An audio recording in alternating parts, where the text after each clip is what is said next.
subscribe to my channel. And also press this bell icon. Halo teman-teman, Shalom, Shalom Maranatha. Apa kabar Anda semuanya?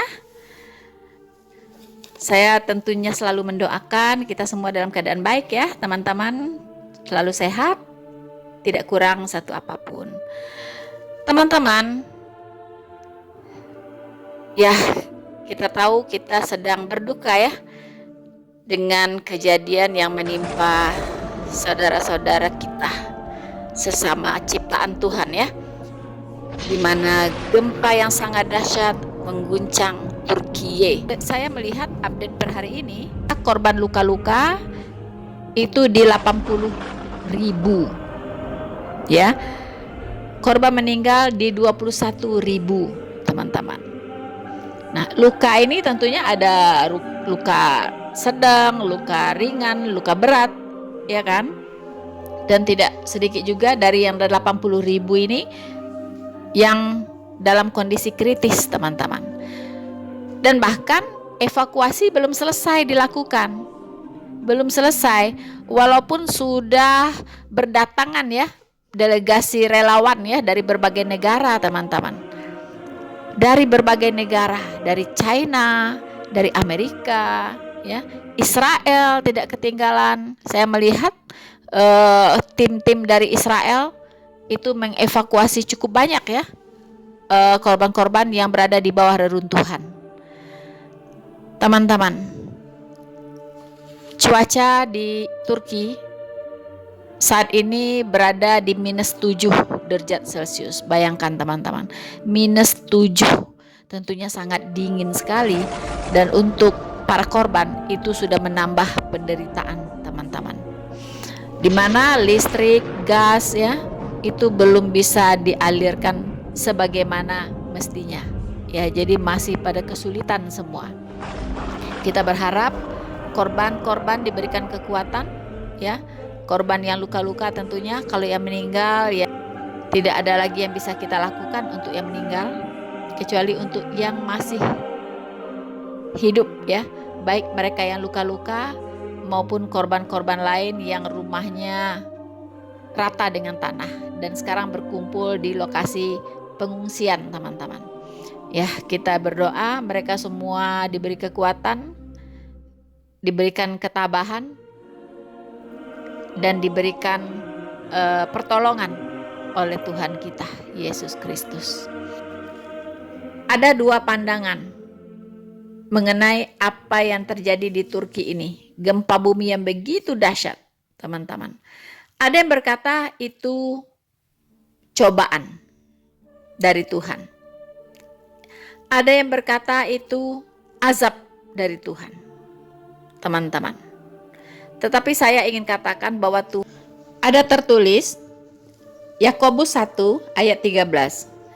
Apabila seorang dicobai, janganlah ia berkata, pencobaan ini datang dari Allah. Sebab Allah tidak dapat dicobai oleh yang jahat, dan ia sendiri tidak mencobai siapapun. Tuhan tidak pernah mencobai siapapun. Yang mencobai manusia itu hanya iblis. Bahkan Tuhan pun dia cobai, teman-teman, di padang gurun. Ya. Pemilik dunia ini ditawarkan dunia, teman-teman. Ya. Iblis berkata, coba lihat betapa gemerlapnya dunia ini. Semua kegemerlapan dunia ini akan kuberikan kepadamu, asalkan engkau menyembah aku. Iblis, teman-teman, berkata begitu kepada pemilik dunia, kepada Tuhan Yesus. Akhirnya Tuhan Yesus berkata, enyahlah iblis. Ya, engkau jangan mencobai Tuhan Allahmu. Hanya kepadanya sajalah engkau berbakti. Teman-teman, emang iblis ini memang tidak tahu diri. Tuhan pun dicobai, teman-teman. Ya, memang tidak tahu diuntung ya iblis ini, teman-teman ya. Jadi Alkitab jelas mengatakan Allah tidak mencobai siapapun. Ya, kalau ada pencobaan-pencobaan itu berasal dari iblis. Nah, ada juga yang mengatakan apa yang terjadi di Turki ini adalah ujian iman, teman-teman. Ya. Tapi ujian bagaimana? Ya, iman apa yang mau diuji? Toh mereka bukan beriman kepada Yesus Kristus. Teman-teman, ya. Kalau mereka beriman kepada Tuhan Yesus, baru namanya ada ujian iman. Teman-teman, ya. Nah, ada lagi yang berkata itu adalah musibah. Musibah atau hukuman. Ya. Tergantung. Adakah kesalahan yang dilakukan sebelumnya? Adakah peristiwa-peristiwa yang sebelumnya dilakukan sudah membuat Tuhan murka? Tinggal dilihat ke belakang. Sebelum gempa bumi itu terjadi, apa yang dilakukan oleh Turki? Saudara-saudaraku, satu hal kita harus tahu. Segala sesuatu yang terjadi di muka bumi ini itu tidak ada yang kebetulan, teman-teman. Tidak ada yang kebetulan. Semua pasti ada penyebabnya dan tentu menghasilkan akibatnya. Hukum tabur tuai itu pasti terjadi, teman-teman. Hukum sebab akibat pasti terjadi. Apa yang kita perbuat kemarin itu menentukan hasil pada hari ini. Apa yang kita lakukan hari ini itu akan menentukan hasil esok hari, teman-teman. Ya. Perbuatan kita di masa lalu menghasilkan apa yang kita alami pada hari ini. Perbuatan kita pada hari ini menghasilkan apa yang akan kita alami di hari esok. Memang seperti itulah siklus yang terjadi, teman-teman. Hukum sebab akibat, hukum tabur tuai. Tidak ada yang kebetulan. Untuk itulah, teman-teman, pada kesempatan ini saya ingin sharing bagaimana kondisi manusia-manusia di akhir zaman ini.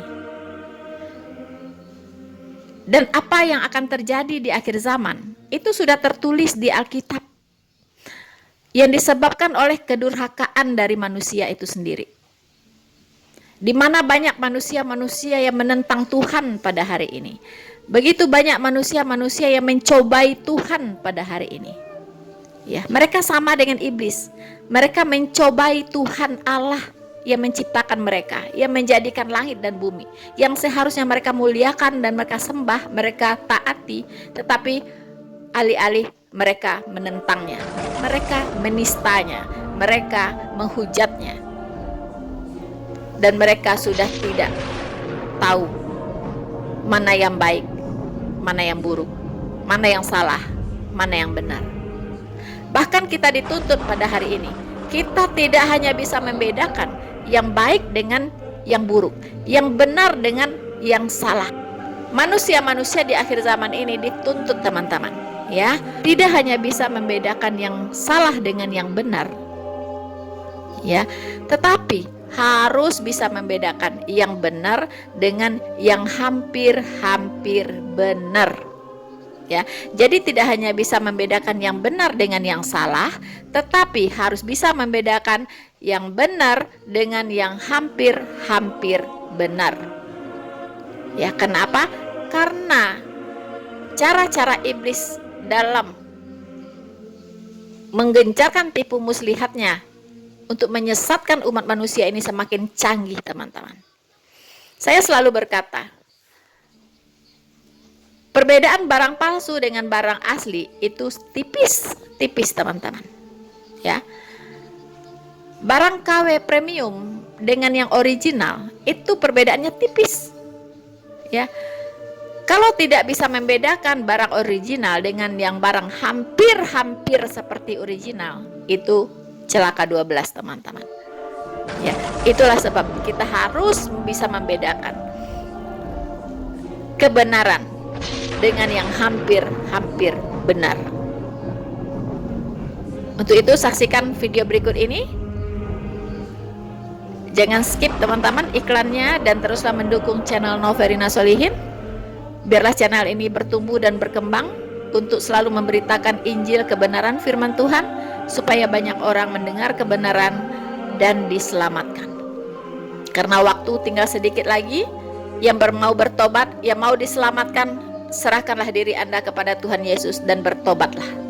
Terimalah Dia sebagai Tuhan dan Juru Selamat Anda. Sungguh-sungguh percayalah kepadanya dengan sepenuh hati, maka Dia akan mengampuni dosamu dan akan menghindarkan engkau dari hari Tuhan yang dahsyat itu.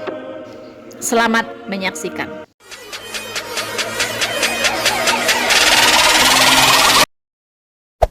Hey there. Subscribe to my channel. And also press this bell icon.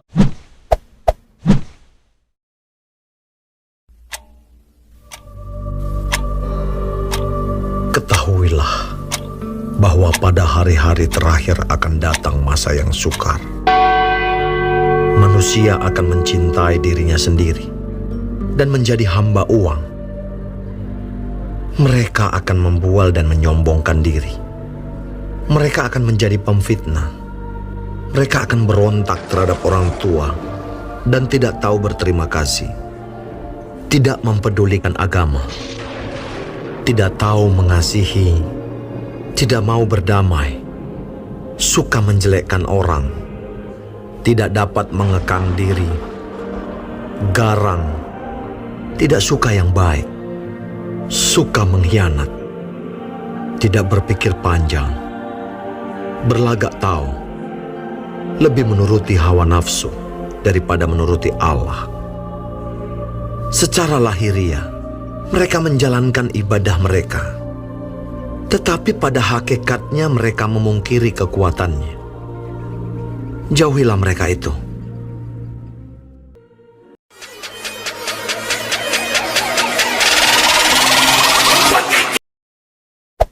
Hey there. Subscribe to my channel. And also press this bell icon.